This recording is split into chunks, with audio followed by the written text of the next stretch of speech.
The man I loved for 6 years married my stepsister on a cold evening in San Francisco. And the cruelest part wasn't the betrayal, it was that he knew exactly why this would destroy me. I stood at the edge of the reception hall, champagne glass sweating in my hand, watching Lucas Reed smile like this day hadn't been built on my mother's grave. White lights hung from the ceiling, soft music hummed in the background, and people laughed like love was still a simple thing. Lucas looked handsome in his tailored suit, calm and confident, as if he hadn't shattered someone who once trusted him with everything. When his eyes met mine across the room, something flickered. Guilt, fear, regret. It was gone in a second. Beside him stood Claire Bennett, my stepsister, the daughter of the woman my father cheated with, the woman who replaced my mother 1 month after she died, the same woman Lucas had promised me he would never touch. My chest tightened, not from jealousy, but from memory. I shouldn't have come. I knew that the moment I received the invitation, embossed in gold like a celebration instead of a warning. But some part of me needed to see it, to confirm that the worst thing I imagined had actually happened, that the man who once whispered love into my skin had chosen ambition over loyalty, safety over truth, her over me. I remembered Lucas's voice, trembling months ago. "Ethan, it's complicated." It always was for people who wanted everything without paying the price. The ceremony replayed in fragments inside my mind, the way Claire smiled as if she hadn't inherited the ruins of my family, the way Lucas slid the ring onto her finger, steady, decisive, no hesitation, no fear, not the same man who once told me he was terrified of marriage because he didn't want to fail me. I felt hollow, not angry, not broken, just empty. People said betrayal felt like a knife. They were wrong. It felt like erosion, like something precious being worn down slowly, quietly, until one day you realized there was nothing left to save. Someone brushed past me, apologizing softly, but I barely heard them. My gaze stayed fixed on Lucas, on the life he chose, on the future he thought would erase what he'd done. I wondered if he remembered the night he promised me forever. I wondered if he remembered my mother. And then, as if sensing my thoughts, Lucas looked back again. This time, his smile faltered. For the first time that night, I felt something. Not love, not hate. Relief. Because in that moment, I understood something clearly. This story wasn't about forgiveness. It wasn't even about revenge. It was about what happens when someone realizes too late that the person they betrayed no longer needs them. And Lucas Reed was about to learn that the hardest kind of loss wasn't losing love, it was losing the right to be missed. I learned what betrayal looked like long before I learned what love was. Our house in Sacramento, California used to smell like jasmine tea and old books. My mother loved quiet things, soft music, slow mornings. She believed love was something you nurtured gently, like a fragile plant that needed care to survive. My father believed love was something you replaced when it became inconvenient. I was 17 when everything cracked open. I remember coming home early from school and finding my mother sitting at the dining table, hands folded, staring at nothing. My father stood across from her, pale and defensive, while a woman I had never seen before waited awkwardly by the door. She didn't look ashamed. She looked prepared. That was the day I learned about affairs, about lies that lived comfortably beside the truth, about how easily vows were broken when someone believed they deserved more. My mother didn't scream. She didn't cry. She simply nodded, as if something she had feared for years had finally been confirmed. In the weeks that followed, she grew smaller, quieter.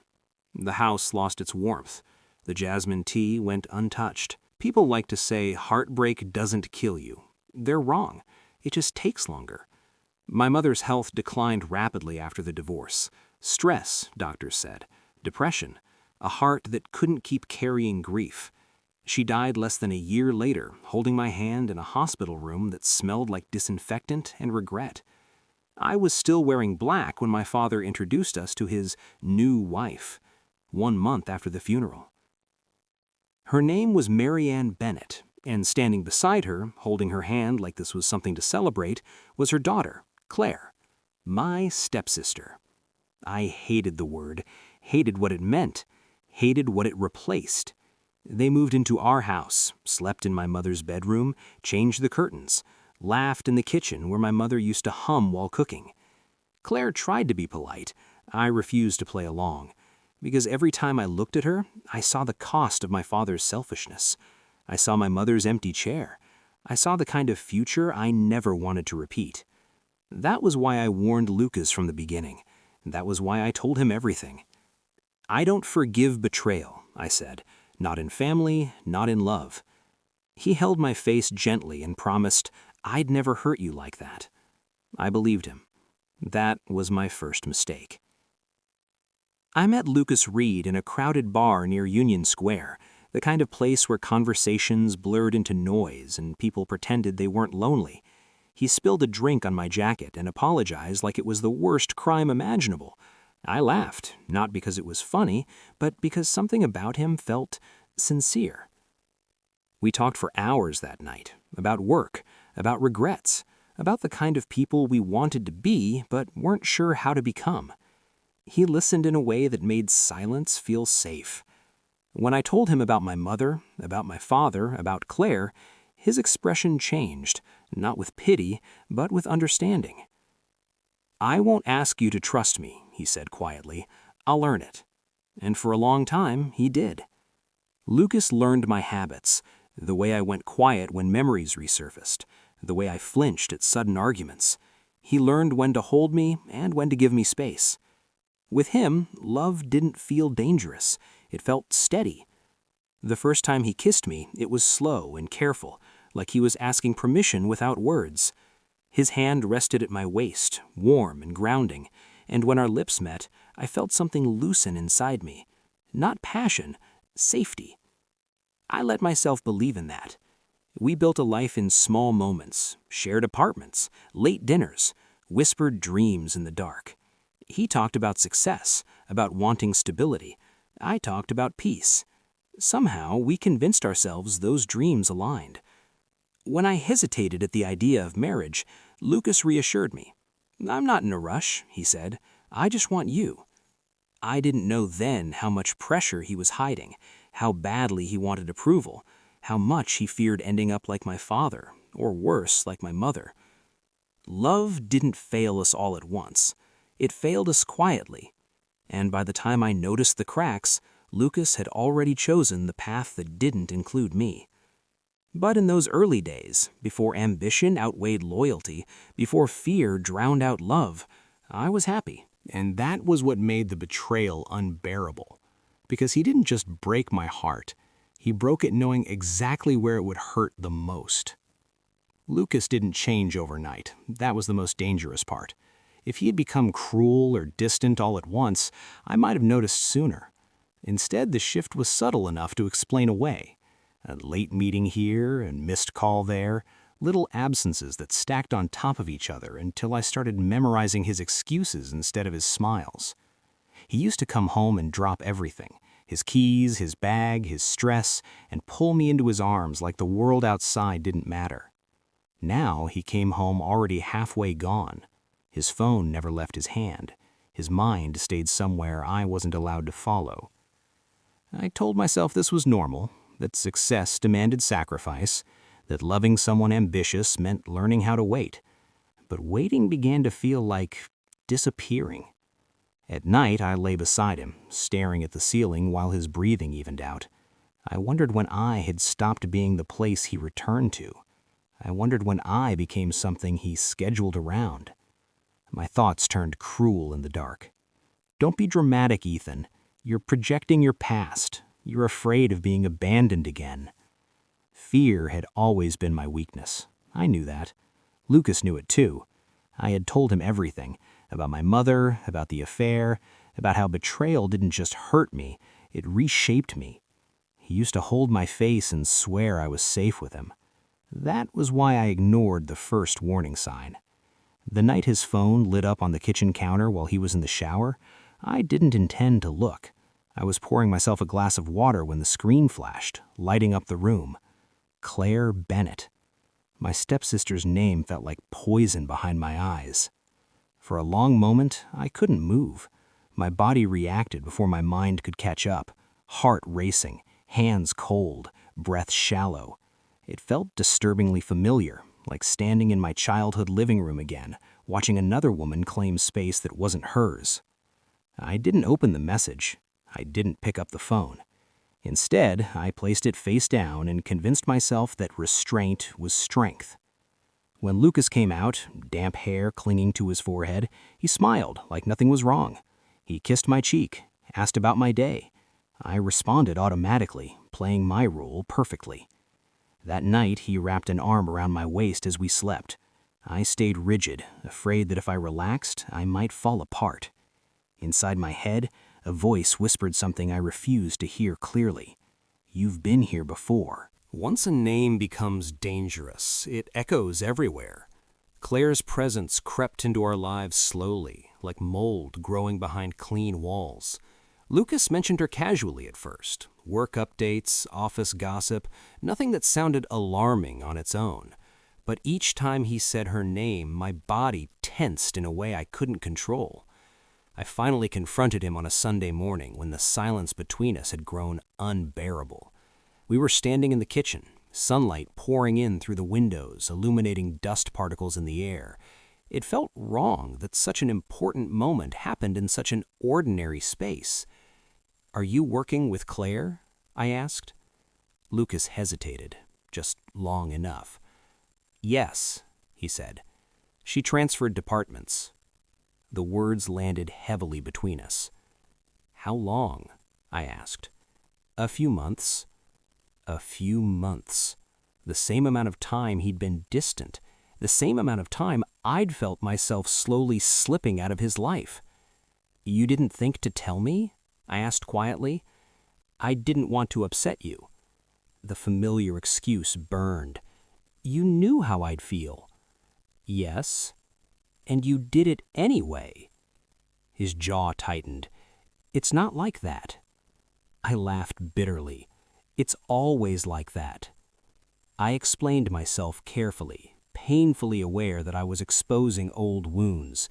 I told him that Claire wasn't just a person to me. She was history repeating itself. She was proof that love could be replaced without warning, that loyalty could be sacrificed for convenience. "I'm not asking you to quit. I'm asking you to respect this boundary." He promised he would. I wanted to believe him so badly that I accepted the promise without proof. Weeks passed. My anxiety became a quiet companion.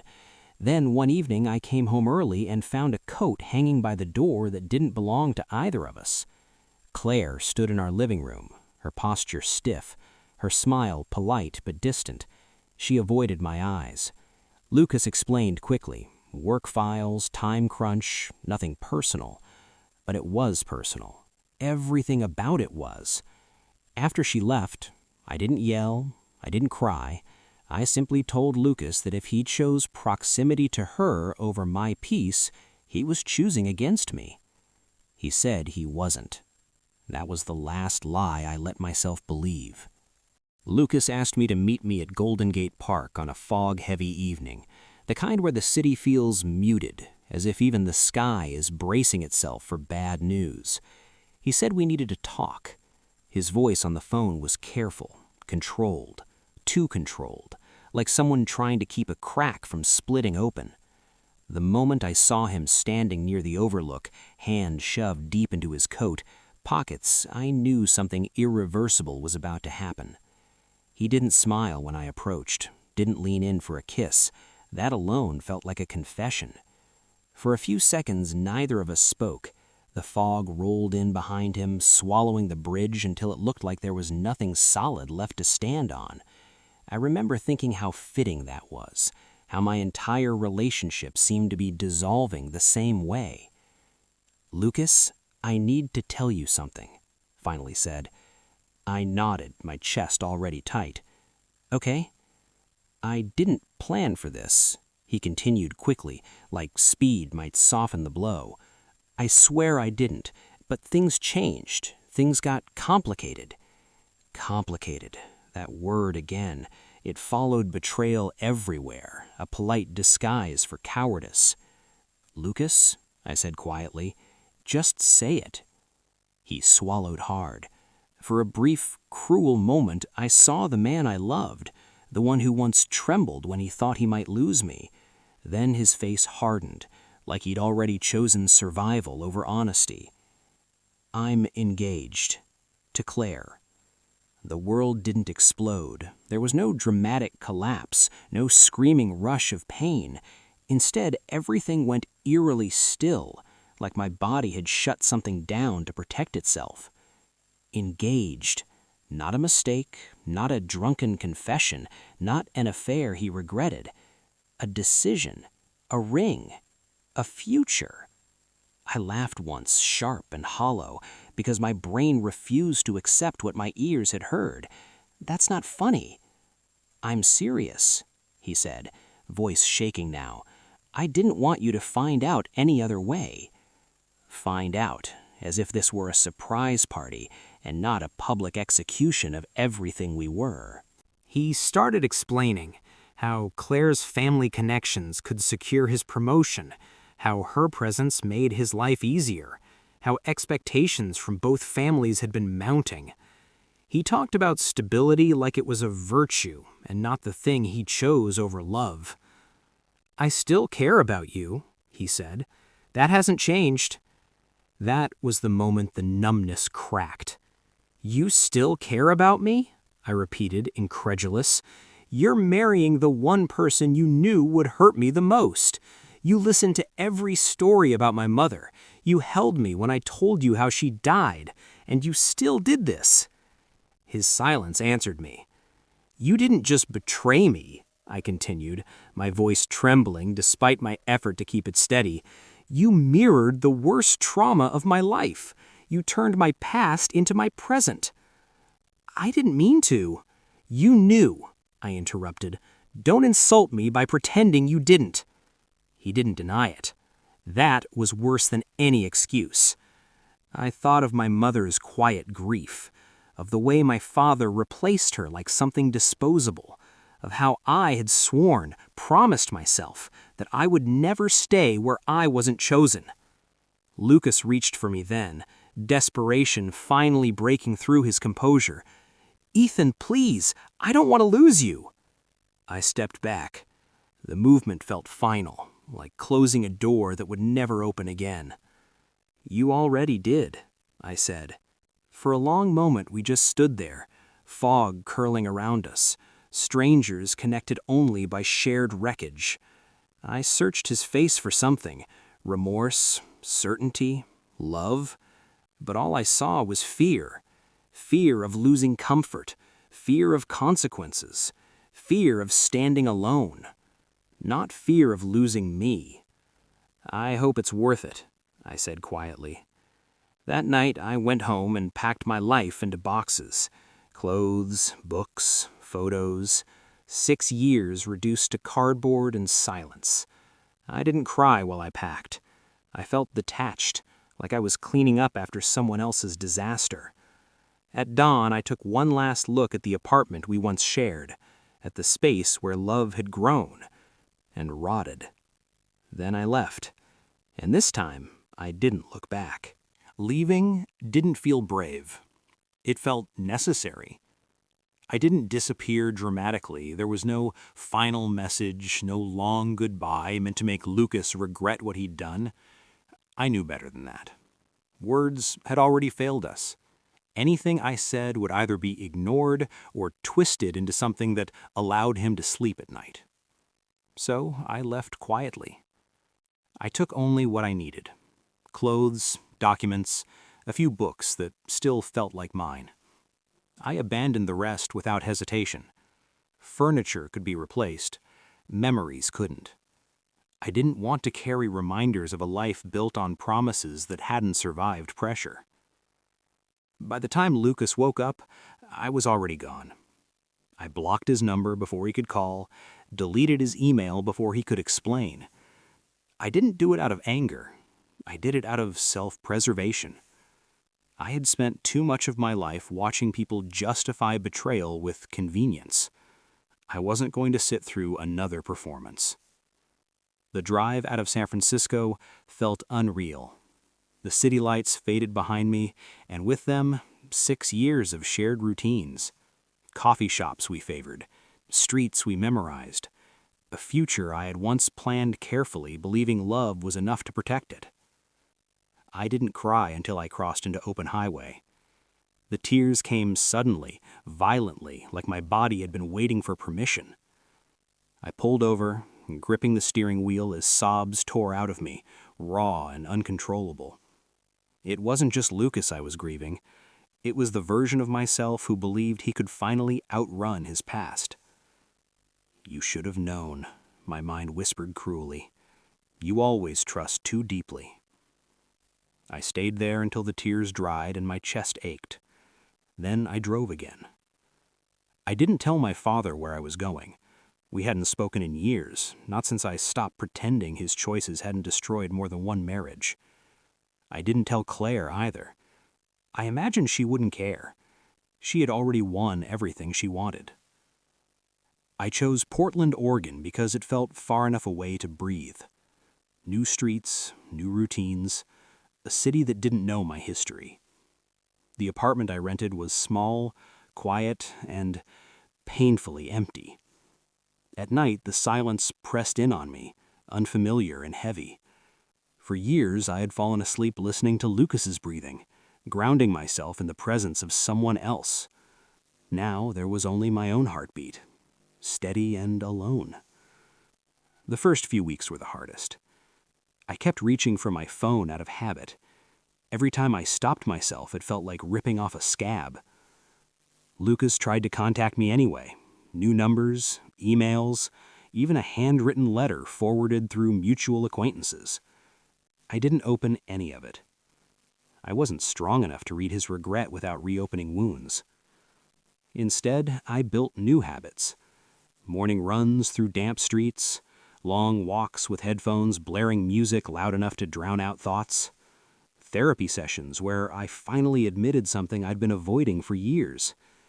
I was terrified of being abandoned, and that fear had taught me to accept less than I deserved.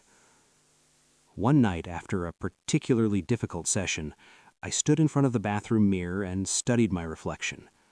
I looked older, tired, but there was something else there too. Resolve. "I'm done begging," I said out loud. It felt strange to hear my own voice in an empty room, but the words settled into me like truth.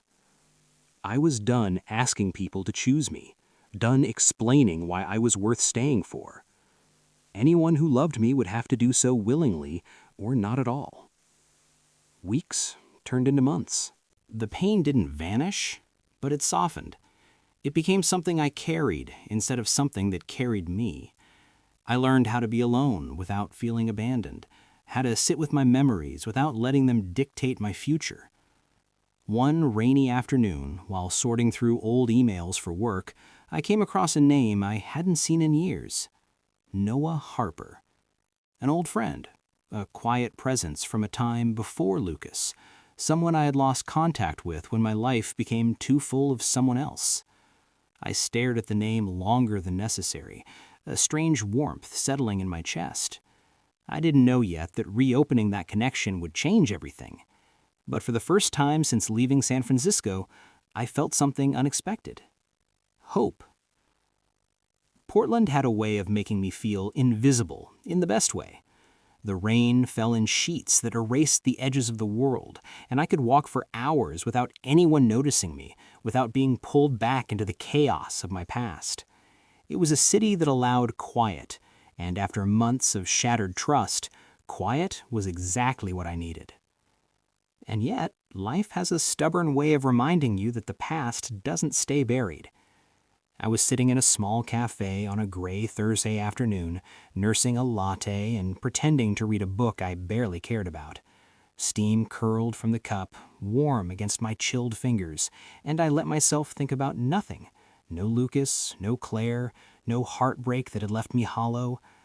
That's when I saw him. I froze mid-sip, heart betraying my calm exterior. The man I had known in high school, the one who had quietly loved me from the sidelines while I floundered through my first experiences of love, was standing at the counter, ordering a black coffee with the same careful precision I remembered. He hadn't changed much. Same dark hair falling slightly over his forehead, the same calm expression that always felt like a safe harbor in a storm. But there was something else now, a subtle maturity, a steadiness that made the edges of my old fears feel softer. For a moment, I considered leaving, vanishing into the drizzle outside, but the magnetic pull of familiarity stopped me. Noah glanced up and caught my gaze. His eyes widened in recognition, then softened. A smile, small, tentative, curled his lips. "Ethan?" he asked, voice quiet, careful. I nodded, my throat dry. Words felt heavy, weighed down by years of unspoken history. "Hi, Noah." He hesitated for a beat, as if measuring the risk of stepping closer, before sliding into the seat across from me. "It's been a long time." "Yes," I said, letting the single word carry the weight of everything between us. We didn't jump into pleasantries or excuses. There was no awkward small talk about the years we'd lost. Instead, we sat in silence for a few moments, listening to the rain against the window, feeling the pulse of the cafe around us, and slowly recognizing that we were both still here, still human, still capable of care. When Noah finally spoke, it wasn't about the past. "I've thought about you a lot," he said, carefully. "Not in a what could have been way, but I've wondered if you're okay."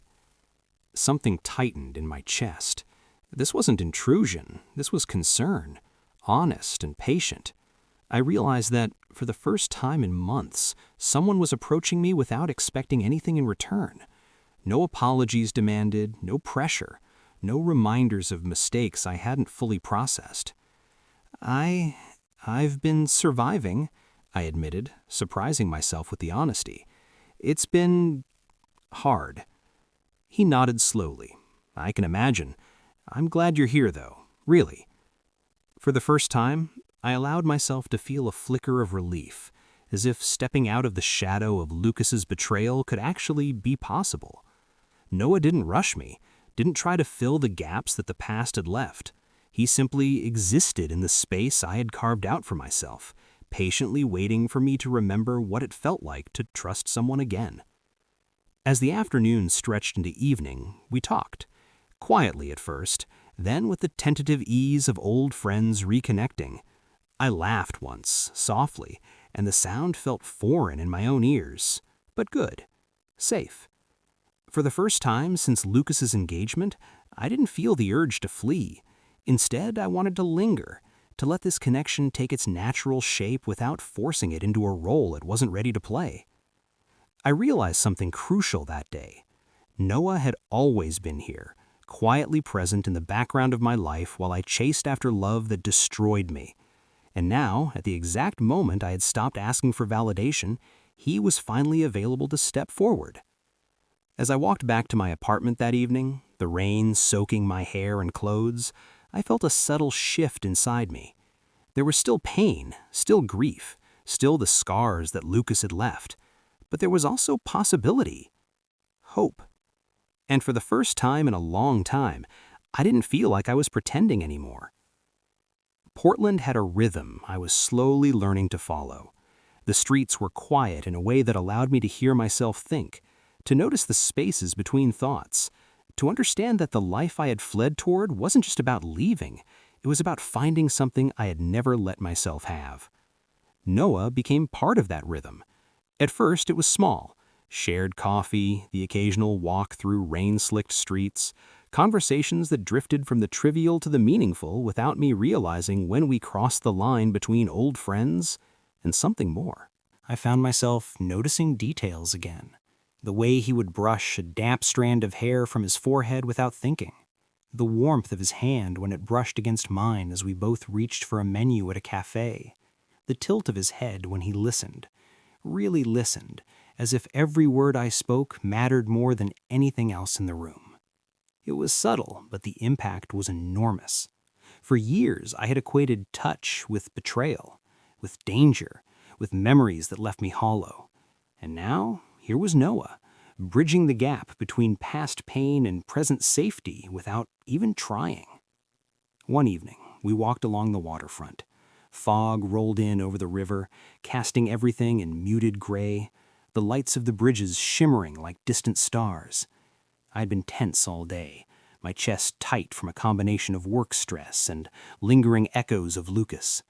Noah walked beside me, calm, silent, giving me the space to breathe without asking for explanations. "I missed this," he said softly, breaking the silence. "Just walking, talking, without everything else crowding in." I nodded, unable to meet his gaze. I didn't trust my voice not to betray the way my chest tightened at his words. "You don't have to say anything," he added, noticing my hesitation. "Just being here is enough." It was enough, and for the first time in a long time, it truly was.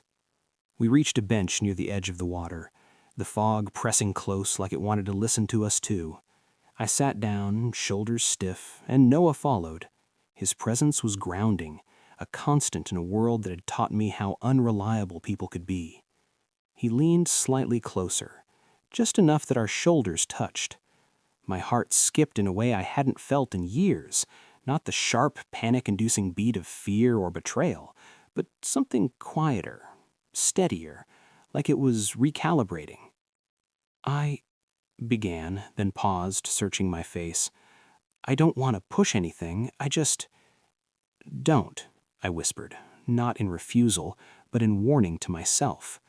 I wasn't ready to admit how much his nearness comforted me, how safe I felt with him, how I wanted more. He smiled softly, a slight curve of understanding, and didn't move.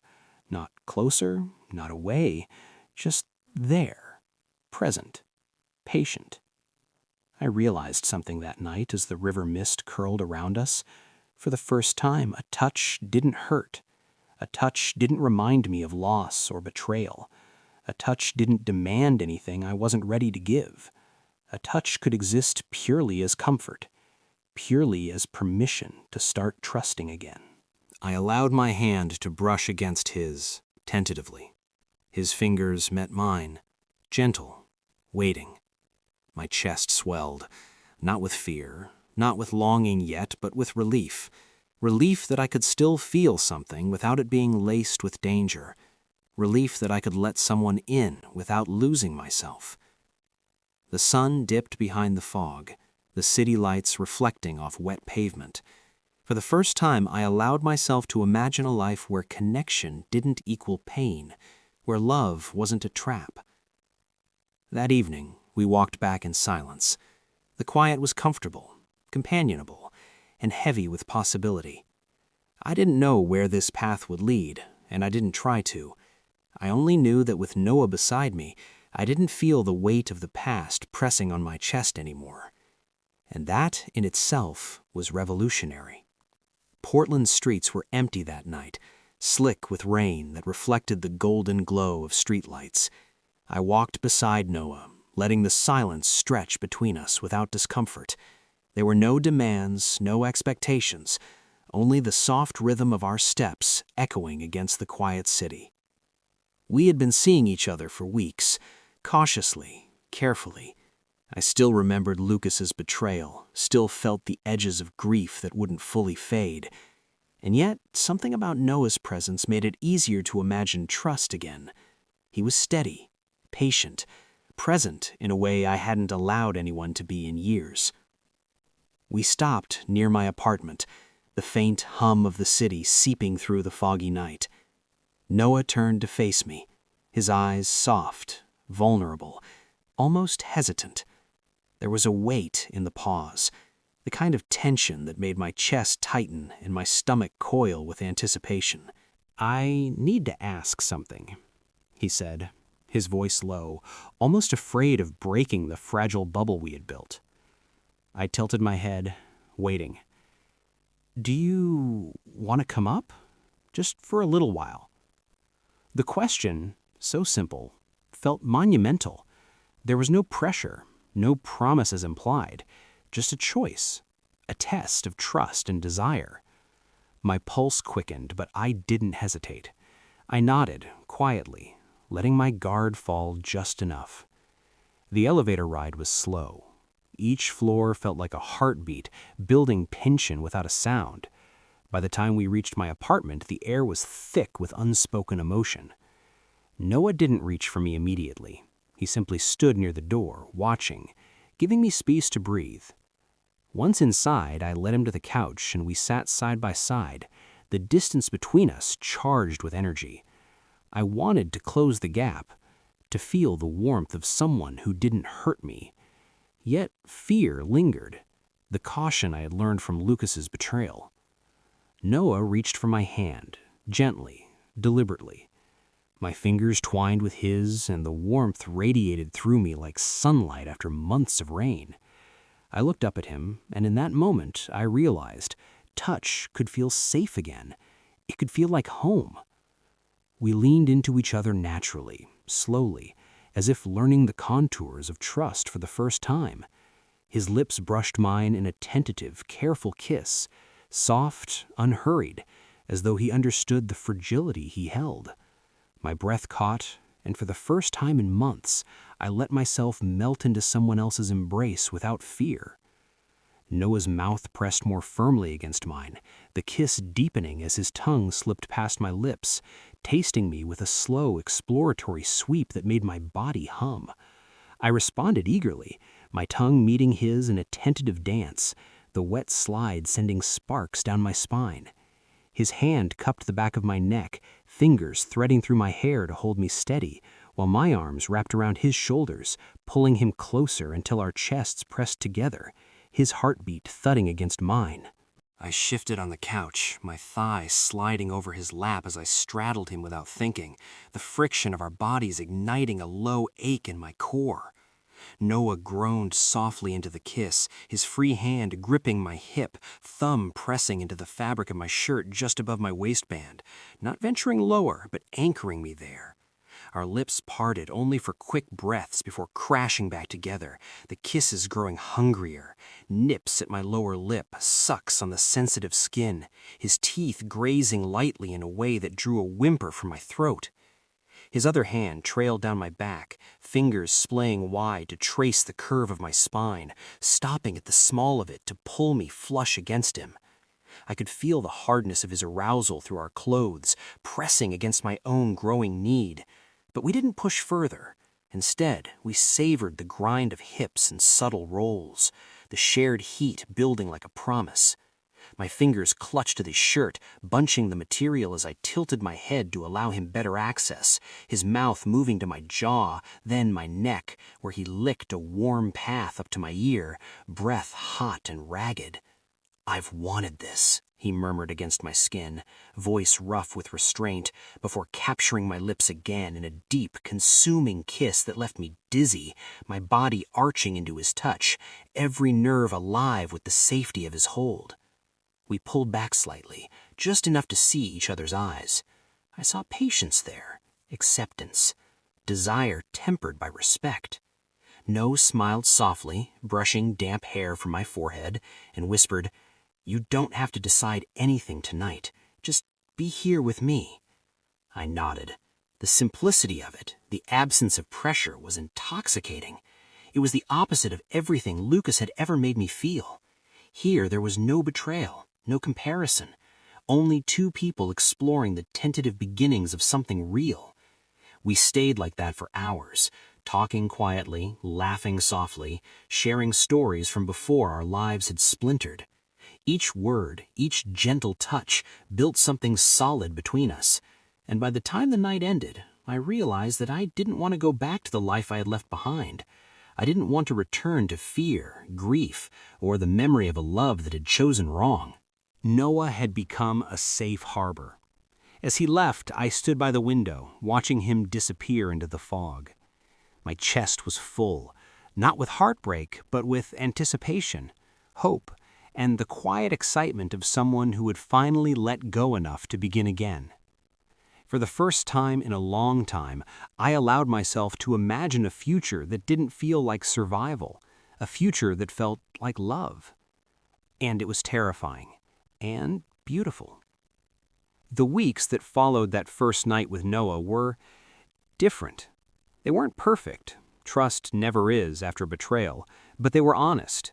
Every text, every shared coffee, every quiet evening together was built on patience, not expectation. I could breathe again. I could laugh again. I could imagine life beyond Lucas's shadow without guilt twisting my stomach into knots. Noah was careful but deliberate. He wanted to be present without rushing, to touch without demanding, to speak without pressuring. And slowly I began to let myself hope. Hope that someone could love me and respect my history. Hope that a heart that had been broken so thoroughly could still find rhythm. I didn't notice it at first. Not the way Lucas's presence lingered in my periphery. The calls I ignored, the emails I deleted without reading, the mutual friends who mentioned his name casually as if nothing had happened. I was too focused on building the fragile safety I had discovered with Noah. But Lucas noticed.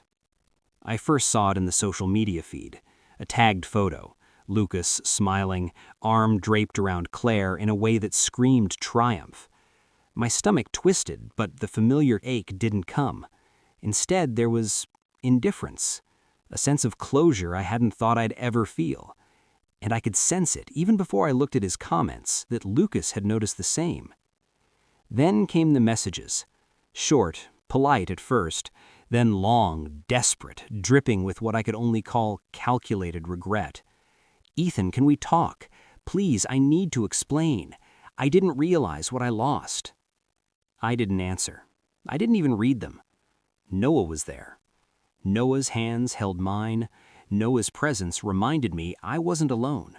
And for the first time, the idea of being chased, being begged for forgiveness, felt foreign and unnecessary. I remember one evening, sitting on the couch with Noah, laughing over something stupid he had said about a coworker. My phone buzzed, again, Lucas, but I didn't flinch. I let it sit there, face down, ignored. My pulse didn't race, my chest didn't constrict. I realized then that I wasn't chasing him anymore. I wasn't desperate to fix something broken.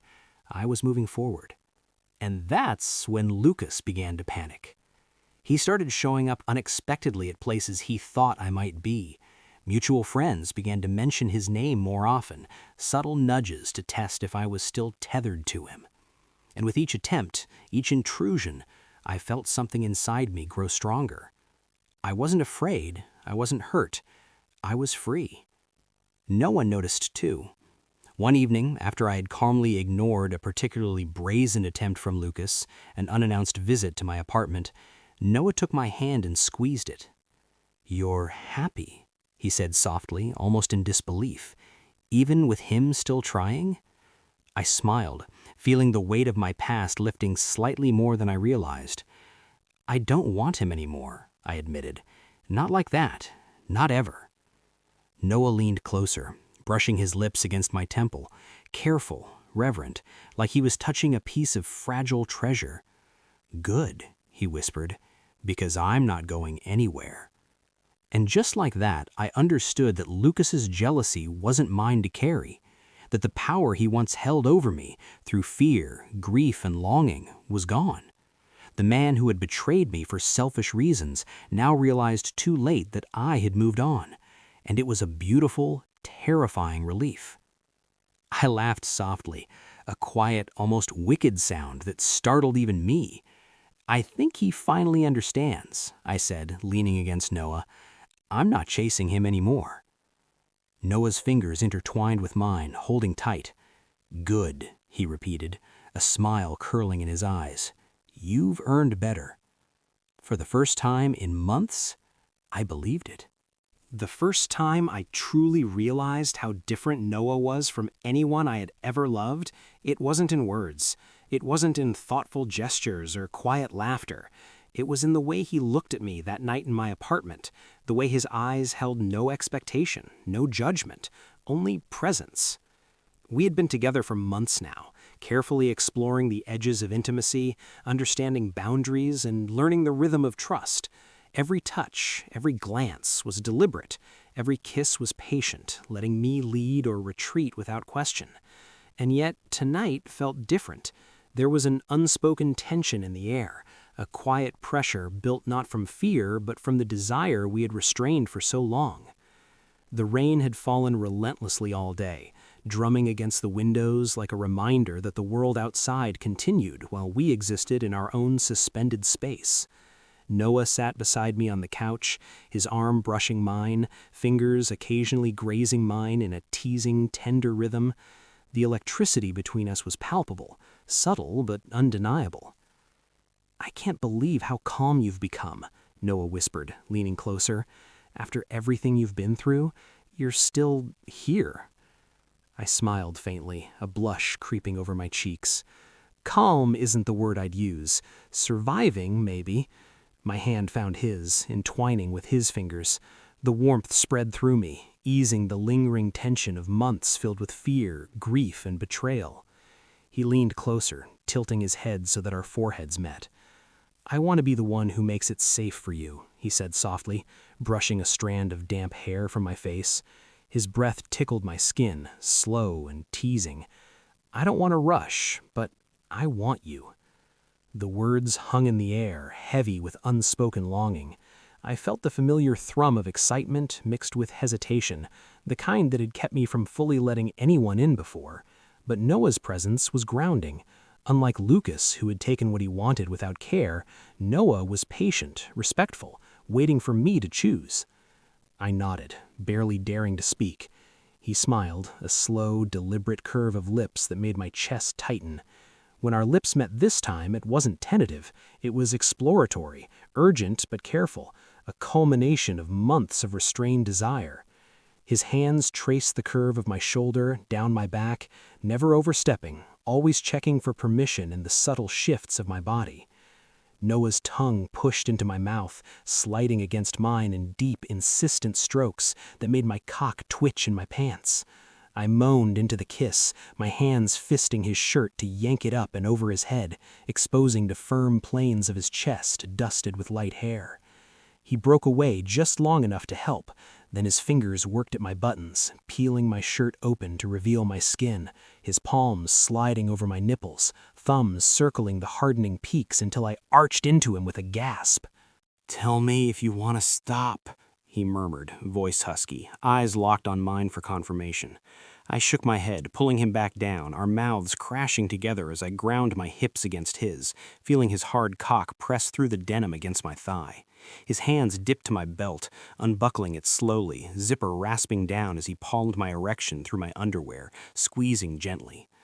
"You're so ready for me," he breathed, and I nodded, whispering, "Yes, please." He tugged my pants and briefs off in one motion, leaving me bare on the couch, my cock standing stiff and leaking pre-cum on my stomach. Noah stripped himself next, kicking off his jeans to reveal his thick cock, veined and curving slightly upward, the head flushed dark. He knelt between my legs, spreading them wide, and leaned down to lick a stripe up my shaft, tongue flat and wet, before taking me into his mouth. He sucked slow and deep, hollowing his cheeks, one hand fondling my balls while the other teased my entrance with a slick finger, circling the tight ring of muscle. I bucked up, fingers digging into his hair, the wet heat of his mouth pulling whimpers from me as he worked me open, adding a second finger, scissoring gently to stretch me. "Feels good?" he asked, popping off my cock with a slick sound, and I nodded frantically. "More, Noah, I need you inside." He grabbed lube from his discarded pants, always prepared, always thoughtful, and coated his fingers, pushing 3 in now, curling to hit that spot that made stars burst behind my eyelids. When I was panting and loose, he positioned himself, rubbing the blunt head of his cock against my hole, pushing in inch by inch. I clutched his shoulders, nails biting skin, the burn giving way to fullness as he bottomed out, his balls snug against me. "Fuck, you're tight," he groaned, holding still until I adjusted, then starting to thrust, slow at first, pulling out halfway and sliding back in, building a rhythm that had the couch creaking. I wrapped my legs around his waist, meeting each push, my cock trapped between us, sliding against his abs with every grind. His hand wrapped around me, stroking in time with his hips, and the dual sensation had me clenching around him, cries spilling from my lips. He kissed me through it, swallowing my moans, pace quickening until he was pounding into me, sweat slicking our bodies, the slap of skin loud over the rain. "Come for me," he urged, thumbing the slit of my cock, and I did, spilling hot over his fist with a shout, walls fluttering around him. He followed seconds later, burying deep and pulsing, cum flooding me warm and thick as he collapsed onto me, both of us trembling in the aftershocks. We broke apart slightly, breathless, foreheads resting together. My heart hammered, not from fear, not from pain, but from something entirely new, the freedom to feel desire without shame, without caution, without the ghosts of past betrayals. "I trust you," I whispered, barely audible. He kissed me again, softer this time, affirmation rather than need. "And I'll always deserve that trust," he replied. The rain continued to drum against the windows, a rhythm for our quiet celebration. For the first time in months, I didn't think about Lucas, didn't think about the betrayal that had once defined my life.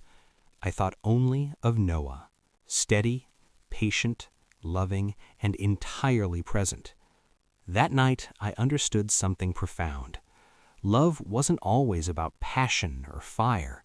Sometimes it was about patience, about presence, about proving over and over that someone could be trusted with your heart. Noah had done that, and in doing so, he had given me something I had never thought I would have again: the freedom to let desire meet trust, and to finally allow myself to feel whole. I drifted to sleep that night in his arms, my head resting against his chest, feeling the rise and fall of his breath. For the first time in years, I slept without fear, without expectation, without doubt, and it was perfect.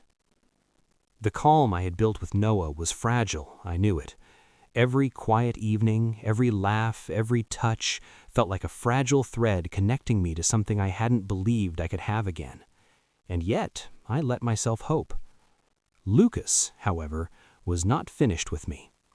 It began subtly, a comment from a mutual friend about seeing him downtown, a social media post that screamed victory, and then a direct message, blunt, calculated. "I know you're with him now, but you need to think about what we had, what we could still be." I didn't reply. I didn't read further. I tossed the phone onto the couch, heart tightening, not with longing, but irritation.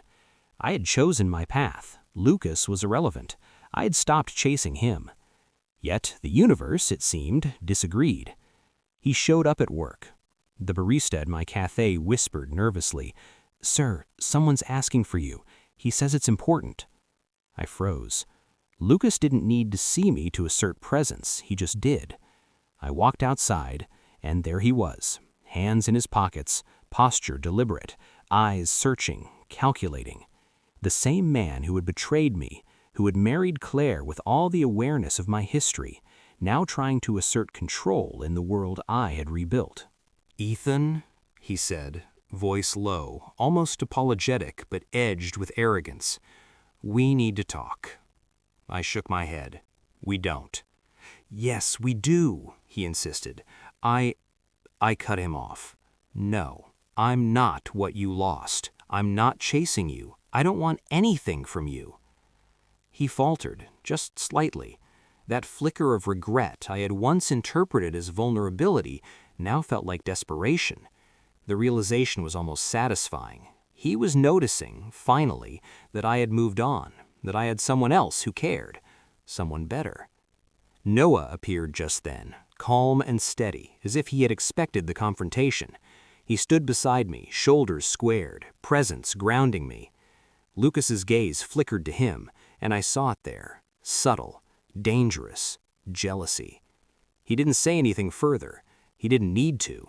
His silence carried a threat, a reminder that while I had chosen safety and love, Lucas could still try to disrupt it. Later that night, as I recounted the encounter to Noah, I felt something I hadn't expected. Fear, not of losing Noah, but of what Lucas might do. I had escaped the past once. Could I do it again if the person I loved became a target of someone else's selfishness? Noah's hand found mine, warm and solid. "We'll handle it together," he said simply. "Whatever he tries, whatever he thinks he can do, you're not alone." I wanted to believe him. I needed to, but fear had been my constant companion for too long. Betrayal had a habit of teaching lessons in ways nothing else could, And Lucas, predictable in his self-centeredness, was learning slowly, painfully, that I had boundaries he could not cross. That night, I lay in bed thinking about what had just happened. Lucas had been a shadow over my life for years, a constant reminder that people could hurt the ones they claimed to love for convenience, for selfish gain. Yet Noah's presence reminded me that love could also be patient, grounding, restorative. I realized something crucial. Lucas's jealousy wasn't a threat if I didn't let it be. If I didn't chase the past, if I didn't dwell on betrayal, if I didn't give him a foothold in my life, he was powerless. Noah was proof of that, and as I drifted to sleep that night, hand in hand with someone who had never betrayed me, I understood the past could try to reach in, but the present, real, steady, patient love was stronger. Lucas didn't give up easily. He never had. I should have expected it, but nothing prepared me for the sense of calculated desperation that came with his final attempt to reclaim what he had already lost. It started with messages, short and sharp. No apologies, no explanations, just commands disguised as concern. "Ethan, you don't understand what you're giving up. Think carefully before you throw away everything we had." I ignored them, as I always had. But then he appeared, unexpectedly, unannounced, at the restaurant where Noah and I were having dinner. My stomach knotted the moment I saw him leaning against the doorway, his gaze sharp, measuring, desperate. Noah noticed immediately. He tightened his grip on my hand, calm but protective. "He's not welcome here," Noah said, quietly, a warning hidden in the softness of his voice. I nodded, though fear flickered across my chest. Lucas had always had a way of pressing on the cracks inside me, of exposing the vulnerabilities I spent years hiding. But tonight, I realized something crucial. I was no longer alone. I wasn't navigating the aftermath of betrayal by myself. Lucas strode forward, a mix of arrogance and panic in his movements. "Ethan, please," he said, voice low but urgent. "I made a mistake. I know I hurt you, but I still love you." The words hit, but they no longer had the power they once did. My chest tightened, not with longing, but with the memory of everything he had done. Marrying Claire, ignoring my pain, exploiting my history for selfish reasons. Love? No. This was desperation masquerading as emotion. "I don't want to hear it," I said firmly, stepping back, my hand sliding into Noah's as a shield. "You don't get to erase what happened with words." Lucas's face twisted, the mask of confidence slipping.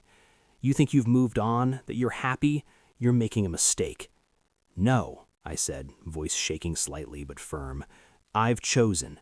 I've moved on, and I'm not going back." Noah stepped forward then, calm but unwavering. "Ethan doesn't need your approval. He doesn't need your words. He's happy, and you're too late." Lucas's eyes flickered, and I saw it clearly now. Regret, jealousy, panic, all colliding into the man who had once held my heart. But the heart he held was no longer his to command. I had chosen someone who valued me, who respected me, who loved me without conditions or betrayal. "You'll regret this," Lucas spat, the last thread of arrogance breaking. "You'll see." "I won't," I said, the words firm, resolute, liberating. And then he turned, storming out of the restaurant, leaving only the echo of his footsteps. For a moment, silence enveloped us. Then Noah pulled me close, arms wrapping around me in a way that spoke of protection, patience, and presence. "I'm here," he whispered, pressing his forehead to mine.